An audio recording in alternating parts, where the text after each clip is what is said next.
नमस्कार दोस्तों, कैसे हैं आप सभी लोग। एक बार फिर आपका स्वागत है मेरे चैनल इन्वेंशियल सॉल्यूशन यानी ब्लॉगिस पे। पहले इसका नाम हमने इन्वेंशियल सॉल्यूशन रखा था, बाद में हमने चेंज करके ब्लॉगिस कर दिया और भविष्य में पता नहीं मैं कितनी बार इसके नाम चेंज कर दूँगा जैसा अच्छा लगेगा वैसे देख लेंगे। अच्छा, तो पिछले बार मैंने जो अभी वीडियो डाला है इससे पहले, उसमें मैंने एक कॉन्सेप्ट बीच में आ गया मेरे को ऐसे दिमाग में कि कुछ बताना चाहिए इकोनोमाइजिंग पे। अब इकोनोमाइजिंग क्या होता है मैं आपको थोड़ा बताना चाहता हूँ। हालांकि जो इकोनॉमिक्स के स्टूडेंट होंगे या इकोनॉमिक्स जिन्होंने अच्छे से पढ़ी होगी वो जानते होंगे इसको, फिर भी आम जनता के लिए आम भाषा में समझाना चाहता हूँ। तब जब मैं स्कूल में था ना, तो मेरे जो टीचर थे वो इकोनॉमाइजिंग ऐसे समझाते थे। कहते थे, बेटा राम एक काम करो, तुम्हें मैंने दिए 100 रुपये। अब उस 100 रुपये से तुम्हें क्या करना है, सामान लाना है। क्या क्या सामान लाना है आपको? किताबें लानी हैं, ठीक है, यानी एक किताब लानी है, एक बॉल लानी है और कुछ खाने का आइटम लेना है। तो अब आप इसको बाज़ार से लेके आओ। तो राम गए, राम वहाँ से सबसे पहले खाने का लेकर आ गए, कुछ पैसे बचे तो उसमें से बॉल ले आए और किताबें नहीं लाए। तो जब वो लौट के आते हैं तो टीचर उनसे पूछता है कि ये बताइए राम जी आपने क्या किया। बोला, सर आपको भूख लगी थी तो मैंने सोचा आपके लिए खाने का आइटम ले आता हूँ, अब मुझे खेलना था, तो जब मुझे खेलना था तो मैं बॉल ले आया या बैट ले आया अपने लिए। तो किताबें छूट गई क्योंकि पढ़ने का तो मन वैसे ही नहीं करता बच्चों का। तो टीचर ने बोला, देखो यहीं पे आपने गलती कर दी। आपको जो भी ज़रूरत की चीज़ें हैं ना, ज़रूरत तो सबकी है, आपको वही प्रायोरिटाइज़ करना है और जितना आपके पास संसाधन है यानी जितना आपका बजट है, ठीक है, उसी में आपको पूरा करना है। अब सपोज करो कि इस बच्चे ने जो 100 रुपये में ख़र्चा किया, वो क्या कर सकता था कि सबसे पहले खाना ज़रूरी है क्योंकि टीचर साहब को जो है भूख लगी थी, प्लस किताबें लेता, सेकंड नंबर पे प्रायोरिटी किसकी, किताबों की रखता। किताबों के लिए अगर पैसे कम पड़ रहे थे तो हो सकता दुकान से वो पुरानी किताब ले सकता था। उसके अलावा बचे हुए पैसों से वो उसमें अपना किताबें हो गई, ये हो गया, प्लस अपना लास्ट में जो बॉल थी वो ले सकता था। अब उतने पैसों में बॉल अगर बड़ी नहीं आती तो छोटी लेता, पर काम तो चल जाता ना। तो तीनों चीज़ों का काम चल जाता।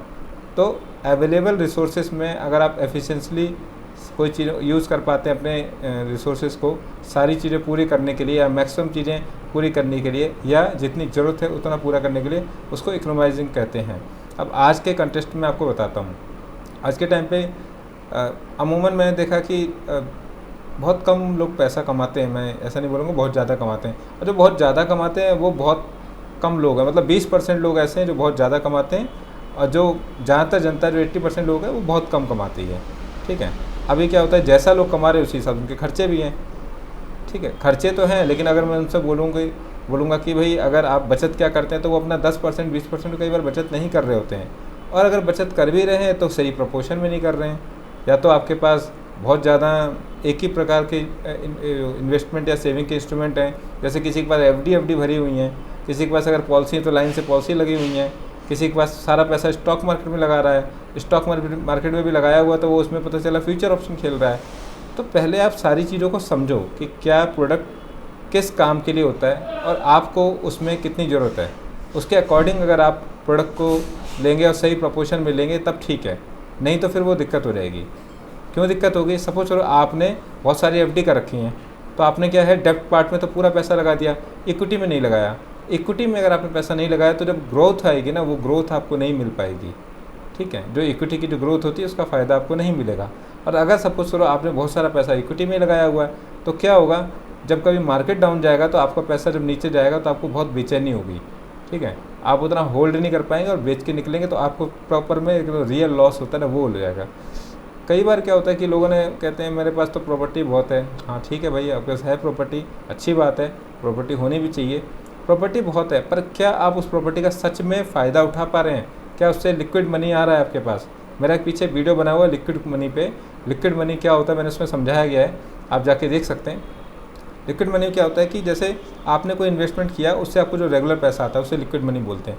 वो आना बहुत ज़रूरी है। तो अगर वो आ भी रहा है, आप बोलते हैं कि रेंट आ रहा है मेरे पास, वो लिक्विड मनी है, ठीक है वो लिक्विड मनी है, पर वो प्रॉपर लिक्विड मनी है क्या? किराएदार जब तक है तब तक पैसा आएगा, किराएदार जब तक नहीं है फिर पैसा नहीं आएगा, फिर आप वेट करोगे। तो लिक्विड मनी का सोर्स भी ऐसा पुख्ता सोर्स होना चाहिए जहाँ से आपको रेगुलर पैसा आता रहे बिना किसी प्रॉब्लम के, ठीक है। तो वही मैं कहना चाहता हूँ कि आज के टाइम में जो इकोनोमाइजिंग है ना, आप अपने पैसे की इकोनोमाइजिंग ऐसे करें कि जिससे आप थोड़ी थोड़ी सेविंग कर पाएँ, और सेविंग और इन्वेस्टमेंट की जो इकोनोमाइजिंग ऐसे करें जिससे आपका सही प्रोपोर्शन बने। यानी पहले तो आपने कमाया, कमाई में से आपने क्या किया, थोड़ा पैसा बचाया, उस बचाए हुए में से मतलब खर्चा आपने सिर्फ इस प्रोपोर्शन में किया कि आपने कुछ पैसा बचा लिया, ठीक है। यानी कि आपने 100 रुपये कमाए तो 80 रुपये आपने खर्च कर लिए और 20 रुपये बचा लिए। अब जो 20 रुपये बचाए उसकी भी ढंग से इकोनोमाइजिंग करनी है। कैसे कि जो 20 रुपये बचाए उसमें से भी आपने 5 रुपये लगाए डेप्ट में, 5 रुपये लगाए इक्विटी में, 5 रुपये लगाए गोल्ड में, 5 रुपये लगाए प्रॉपर्टी में। ऐसे प्रॉपर प्रोपोर्शन में अगर आप इन्वेस्टमेंट और सेविंग करेंगे तो आप सुखी रहेंगे। तो वही है, उस वीडियो में, पुराने वीडियो में क्या रखता है इसको, नॉलेज को, तो फिर मैंने इसमें रख लिया। अगर आपको लगता है कि मेरा ये नॉलेज अच्छा लगा आपको और आम भाषा में, एकदम साधारण भाषा में अगर मैं समझाने में सक्षम हूँ, तो मेरे चैनल को आप सब्सक्राइब कर सकते हैं, शेयर कर सकते हैं, लाइक कर सकते हैं। बहुत बहुत धन्यवाद।